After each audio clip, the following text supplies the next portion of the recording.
All right, welcome into GT Sports NBA 2025, episode number 2. This is the podcast where I come in kind of short video, 10, 12, 15 minutes. Sometimes it may go a little longer, sometimes it may be shorter, where I just come and we talk about the NBA. So I watch a lot of NBA, mainly watch Spurs and Rockets pretty much every night or every other night when they play, but also pay attention to the NBA. Been an NBA fan for many, many years.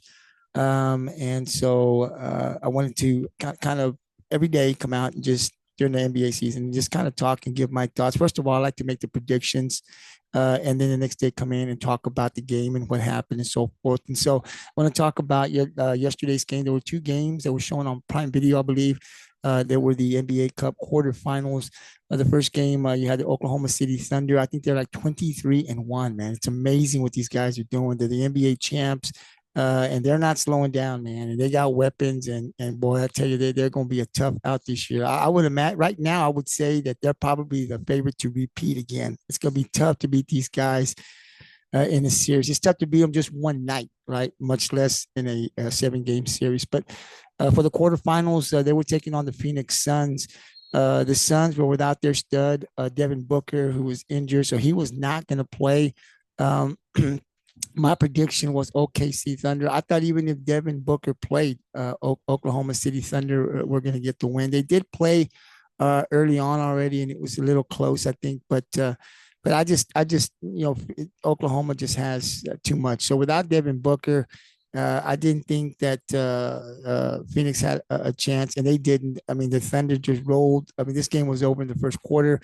That the Phoenix never made it a game, and the final score was 138-89, Oklahoma City Thunder. So no surprise to me that they won. They are now in the semifinals, I believe, and they were going to take on the winner. Well, let me just tell you the stats here. So for SGA, he was 11 of 15 for 28 points. He was 3 of 4 from 3-point range. Chet Holmgren also got into the action, 9 for 13 for 24 points, but he was 4 of 4 from 3 points. So those two were the studs. And they didn't really play the whole game, but they didn't need to.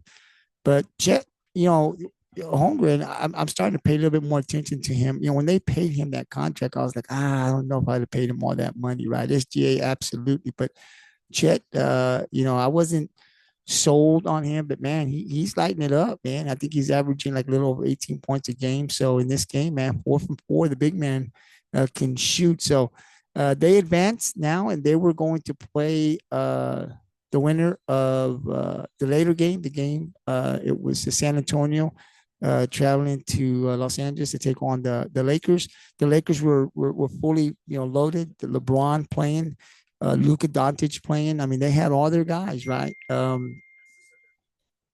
The um, the San Antonio Spurs without their stud, Victor Wembanyama. So I'm thinking here, these guys played early on. LA got a victory over San Antonio, but it was a close one. I watched that one, so I was kind of like, without Victor, LeBron's playing now. Luca's gonna play. They're at home. Everything kind of feels like LA would win. But I thought about it, and I thought about it, and I thought about it. I said, you know what? I'm going to take the Spurs because they're young, right? And I've seen them play good, and I've seen them win without Victor Wembanyama. So I thought they had a shot to win. The question for me was, were they going to come out and were they going to play? And Kelvin Johnson, I think was his name, started off red hot for the Spurs, kept them in the game, gave them a lead that they really never relinquished. And then Stephon Castle got into the mix, and they were able to get the win. The Spurs ended up winning that game 132-19, right? So I watched that whole game, stayed up late, and then got up the next day to get up to go to work early. But I thought it was worth watching that game. The stats, man, for the Spurs, it was Stephon Castle, 10 of 14 for 30 points, 3 of 6 from 3-point range, 10 rebounds. Luka Doncic was the man for the Lakers. It was 11-24 11 or 24 for 35 points. The 35 points weren't enough, right? And that's kind of the key. And the way I think that I saw San Antonio, they just ran them. First of all, they got a couple guys that got real hot in quarters, and their shooting was fantastic. But they're young and they just ran. The Lakers couldn't stay up with them. And the one thing, people when they talk about the Lakers, and I was never a Laker fan. I was a Magic Johnson fan.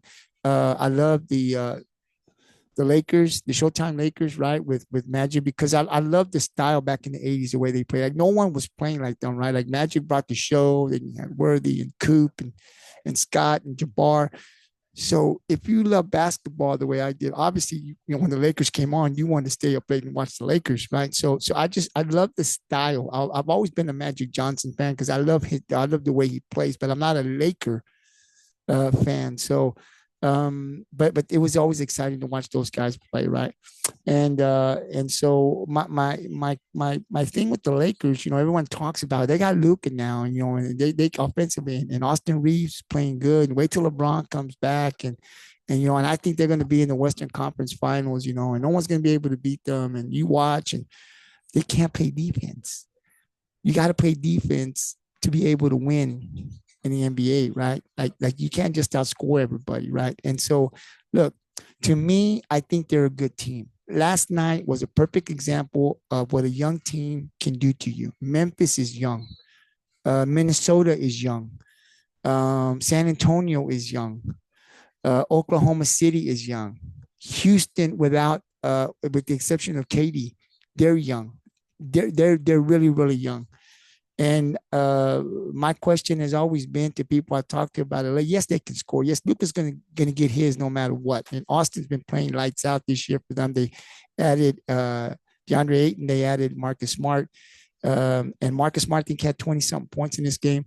But all of that stuff wasn't enough because they can't play defense. And people know, other teams know they can't play. Their perimeter defense isn't very good, right? And so I think that's something, and they can try to fix it here and there, but the reality of the situation is, and I don't see a lot of the Laker games. I do read a lot of articles, but I don't see them a lot because they play sometimes later, and I'm already in bed. But if you can't play defense and you don't have the personnel to get better, then you're just going to be as good as I mean, you just can't play defense, right? I mean, they're not a very good defense. And then LeBron James is 41 years old. There's only so much you can do.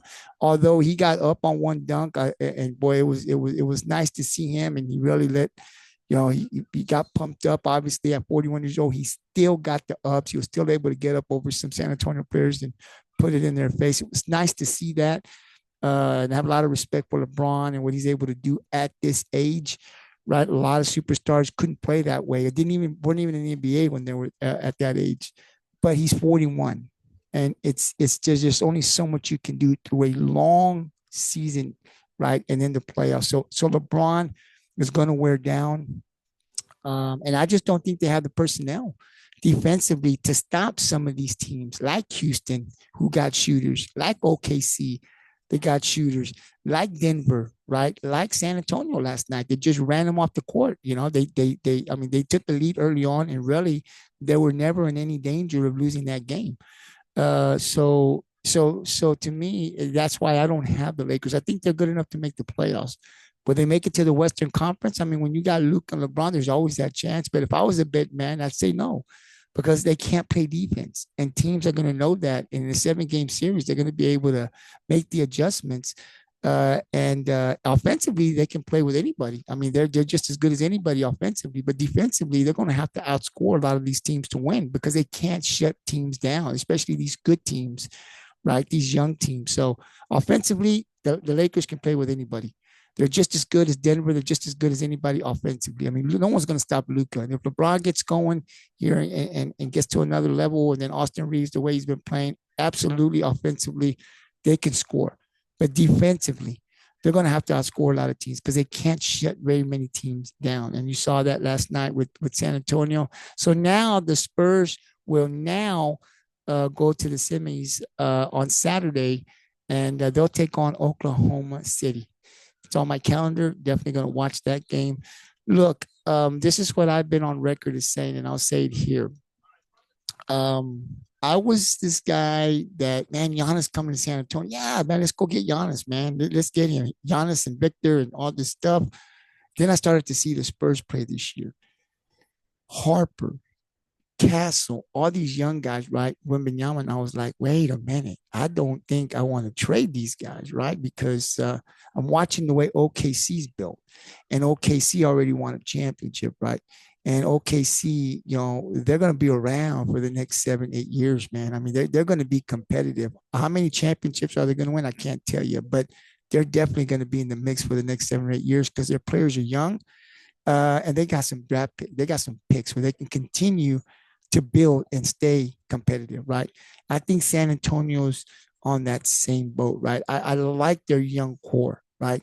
They're winning ball games this year. Games they're competing, right? And they're winning without their stud, and they're very young. And I like the way that they're building because I think they're building the same way OKC is. And so for the next 5 to 7 years, when these two teams meet, can you imagine Chet Holmgren, Victor Wembanyama, Castle, and these dudes going up against SGA and Williams and those guys and Harper? Man, this is going to be great. I mean, like, I want to see this game, regardless if my Spurs beat them or not, right? Just seeing these young guys go at it. Oklahoma City can run, San Antonio can run. It's really going to come down to who can stop who's hot that night. But I'm definitely looking forward to seeing these battles. So for me, I'm looking forward to this game on Saturday. I don't know who's going to win. I'll make my predictions tomorrow, but I definitely want to see this. And I think if both of these teams stay the course with these players and continue to build, right? Because I think Harper for San Antonio is going to get better. I think Castle, these guys haven't even hit their prime. That's what I'm saying, right? We're seeing them build, and it's just exciting to watch the growth, but they're built the same. The only thing is OKC, they've already won a championship with these dudes. San Antonio's trying to get there. But man, they're going to battle. And they're deep. San Antonio's got deep. So it's just really going to, who's going to stick around? You can't pay everybody, right? So it's going to be very interesting to see how competitive they stay. But I think they're both being built the same way. Obviously, Presti comes from the San Antonio tree, right, under Popovich and all those guys. So he knows how to win. He's seen it built. He's seen how championships are built. He took that over to OKC, and now he's building it. Popovich is no longer on the sidelines, but he is in the front office. He knows how it's built. R.C. Buford is still there. They know how to build championships. They won championships. This is what makes it must-see TV, right? You got to come see these games. And the first one from today will be on Saturday. They'll play in Las Vegas. You got the San Antonio Spurs taking on OKC, man. It's going to be great. And that's what I love. So I'm an NBA dude. I've always liked the NBA. But I tell you what's fun is there's a lot of young talent. I'm watching the Rockets right now, right? 75-70 to the Clippers, right? The Clippers are up by 5 right now. And so, I like I like the pick that Houston made in picking up Durant. I still think they're one shooter away from Fred VanVleet. Obviously got hurt and they're missing him. But I still think for Houston to win a championship, I like to pick up to Durant, but I still think they need one more shooter to come help out, right? They need, Trae Young. There was talk that maybe Trae Young would come, and I was like, hey, I'm for that, right? But that hasn't happened. But I think they're very competitive, and I like what they're doing. But I think they're one shooter away from really being the champs. I don't know. I don't know if they can win it. Maybe they can. Maybe they can. I don't know. But we'll see. But I still think I'd love to see them pick up another good shooter to help them with because you got to be able to score, right? Like you have to have a good defense in the NBA, but you got to score, right? These dudes are they're just too good, right? No defense you put out there is going to stop these dudes, man. But you got to be able to score. So, and Durant being a little older, still playing great, right? That's why I'd like to see another shooter there for Houston. But we'll see how all that works out. Watching these guys now, but I just wanted to come out and recap the games that were played. Obviously, OKC dominating over Phoenix, and San Antonio with a great road win in LA over the Lakers. So now in the semifinals of the NBA Cup, you'll have, and that'll be the later game. I think is 8 o'clock. I think is what I saw. I don't have the schedule up on my screen, but it'll be Saturday. I think you can watch it on Prime Video. It'll be the San Antonio Spurs taking on the OKC in the NBA Cup. Check it out. I'll be coming on probably tomorrow again or Saturday afternoon. Maybe I'll do that when I get out of work and just briefly make a little video of my predictions and why I think San Antonio or OKC is going to win. So I'll upload that video like I will this one. But remember, you can catch the video on the GT Sports platform that's on Twitter.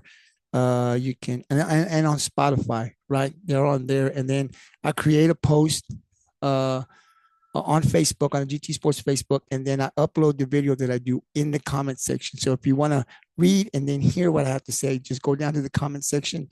I do football right now. I do NFL. I do basketball, NBA. I'll do the MLB when baseball comes. And we do college sports. Softball's coming up, man. I love softball. I'm a UT Lady Longhorns fan, so I'm definitely looking forward to talking a lot about the softball girls, the champs. They were the champs last year. Hopefully, they can repeat again this year. But I do college sports. I do professional sports as well. So I'll continue to do this for as long as I can. And like I said, hopefully, if you want to engage and you listen to my video or you read my post, you can engage with me through in the comment sections. That's on Twitter, that's on YouTube, that's on Facebook. Let me know if you agree, disagree. Sometimes I'll say things that make a lot of sense. Sometimes I'll go out on the limb and people say, what is he talking about? But that's what's fun about debating sports, is that you can see the game, two people can see the game and come to different conclusions. And that's what makes it very interesting. So I come out and do this and you can let me know how you feel.